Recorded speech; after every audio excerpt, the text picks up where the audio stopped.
Je cède maintenant la parole à Monsieur le député de Lévis, porte-parole de la coalition, porte-parole du deuxième groupe d'opposition en matière de finances. Monsieur le député de Lévis.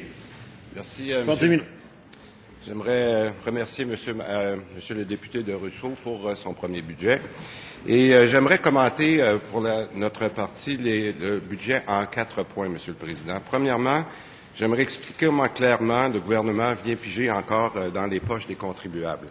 En 2008, le Parti libéral avait promis en campagne électorale qu'il n'y aurait ni déficit, ni perte à la Caisse de dépôt. Quelques mois plus tard, il y a eu un déficit, il y a eu des pertes historiques à la Caisse de dépôt. En 2012, le Parti québécois a promis en campagne électorale qu'il abolirait la taxe santé, qu'il annulerait le dégel des tarifs d'électricité prévu dans le budget 2010-2011. Aujourd'hui, il maintient la taxe santé pour 2 contribuables sur 3 et confirme qu'il augmentera les tarifs d'électricité, un autre point sur lequel il attaquait férocement les autres partis en campagne électorale. D'ailleurs, le Parti québécois ne parle plus de taxe santé, mais bien de contribution de santé progressive. Mais il faut dire les choses comme elles sont, Monsieur le Président, c'est une taxe et elle est toujours régressive. Et elle touche, je le redis, 2 contribuables sur 3. L'expression « vieux parti » prend ici tout son sens. Libéraux et péquistes ont donc à 4 années d'intervalle renié les promesses électorales pour lesquelles les Québécois les avaient portées au gouvernement. Pour un gouvernement qui entend redorer le blason de la politique, c'est une démonstration spectaculaire de fausse représentation. En fait, il dit une chose, mais fait son contraire, moins de 3 mois après avoir été élu. Ce sont des décisions pareilles, Monsieur le Président, qui créent le cynisme à l'endroit de la classe politique. Les péquistes nous démontrent donc qu'ils n'en sont en rien différents des libéraux. À un problème d'ordre budgétaire, ils répondent par une autre taxe. En ces temps de très faible croissance économique, pendant que les Québécois en ont assez des cas de gaspillage et de corruption, le gouvernement nous annonce des hausses d'impôts. Le moment ne pourrait pas être plus mal choisi alors que le Québec accuse un retard de 18 % de son produit intérieur brut par habitant avec la moyenne canadienne et de 37 % avec les États-Unis. Dans un contexte où les Québécois sont toujours les plus taxés et imposés en Amérique du Nord, ces décisions de piger encore dans les poches des contribuables sont totalement irresponsables. Et ce n'est pas de cette façon que nous allons aller chercher les quelques 100 000 Québécois à haut salaire qui nous manquent pour faire la différence. Mon deuxième point porte sur la relance de l'économie.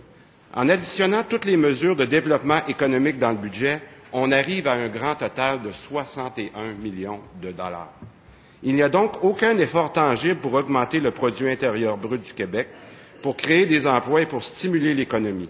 Nous avons un retard important à rattraper sur nos voisins d'Amérique du Nord et ce budget ne nous permettra pas de le faire.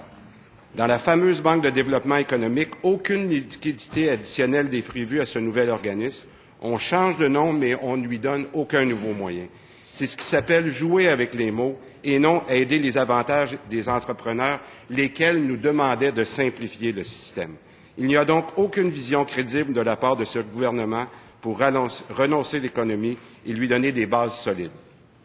Troisième point, il n'y a pas de contrôle des dépenses. Et c'est ça qui est inquiétant. Nous nous serions attendus à des changements majeurs qui s'attaquent aux structures les plus lourdes de l'État, qui font un vrai ménage dans les finances publiques du gouvernement.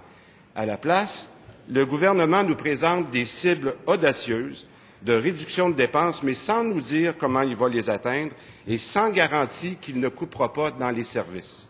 De plus, l'ensemble de la stratégie de retour à l'équilibre budgétaire est basé sur une illusion. Cette illusion, d'un côté, le gouvernement inclut les revenus extraordinaires de compensation du fédéral pour l'amortisation des taxes sur les revenus, mais de l'autre côté, il exclut les dépenses extraordinaires reliées à la fermeture de Gentilly. On comprend que le gouvernement péquiste retient seulement ce qui fait son affaire, encore une autre manipulation comptable gênante à laquelle les libéraux nous avaient habitués et que le PQ reprend à son tour.